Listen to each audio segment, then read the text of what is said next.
Salut, ça branche. Dans cette vidéo, je vais te montrer comment maîtriser Google, comment dominer Google, comment faire pour arriver dans les premières positions rapidement, facilement, bien plus facilement que tu ne le penses, et ce que tu as déjà essayé d'ailleurs.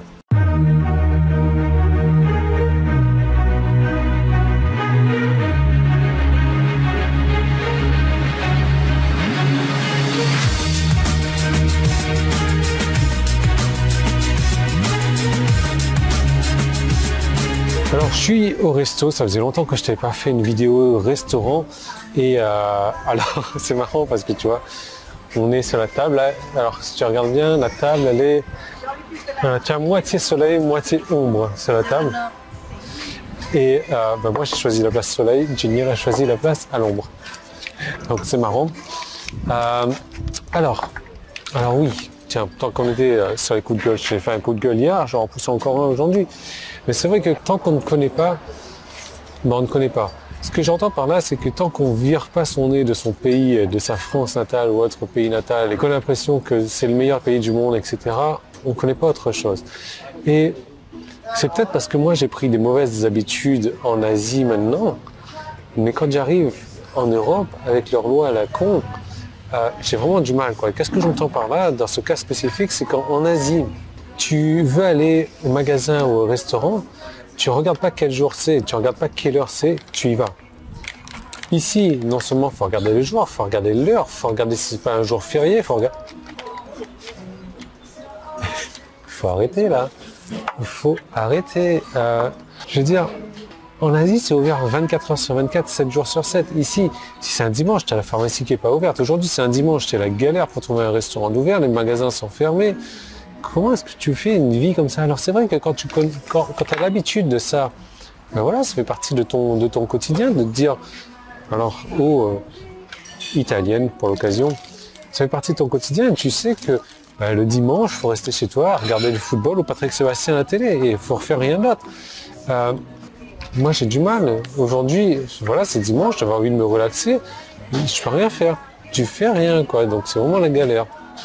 Bref, je termine mon coup de gueule là-dessus, mais les gars, il faut vraiment changer d'univers, aller visiter le monde, regarder comment ça se passe ailleurs, et regarder qu'est-ce qui est plus confortable pour vous, de vivre dans un pays où tout est cher et fermé le dimanche, ou d'aller en Asie et d'avoir un meilleur confort.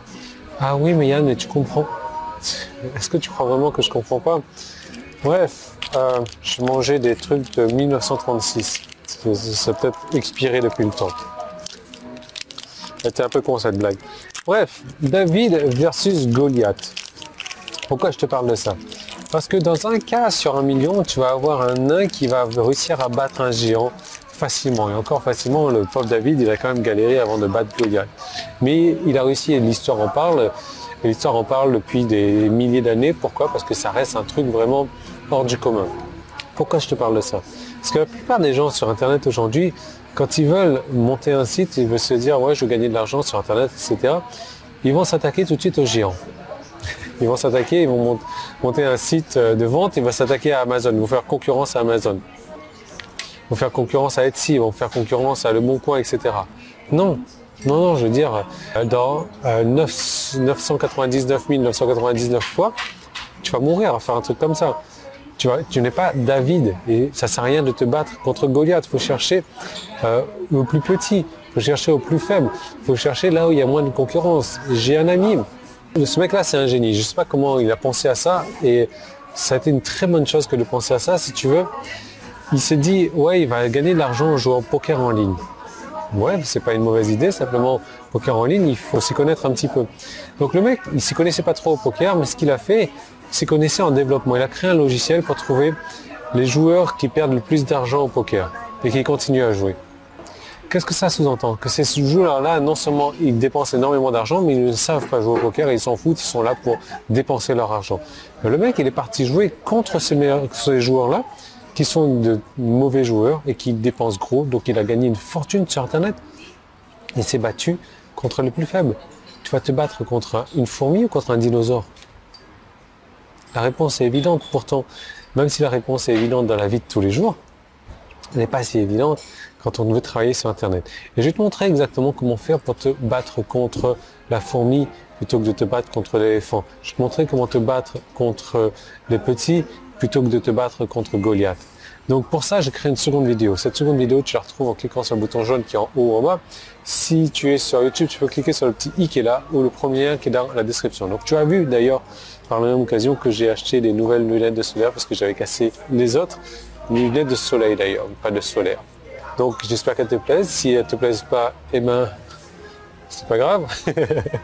Bref, je te laisse cliquer là où tu dois cliquer. Je te retrouve de l'autre côté. Je te montre comment tu vas pouvoir dominer Google facilement. Et moi, je vais m'emballer ce truc-là qui est pas mauvais. Pas mauvais. On se retrouve de l'autre côté.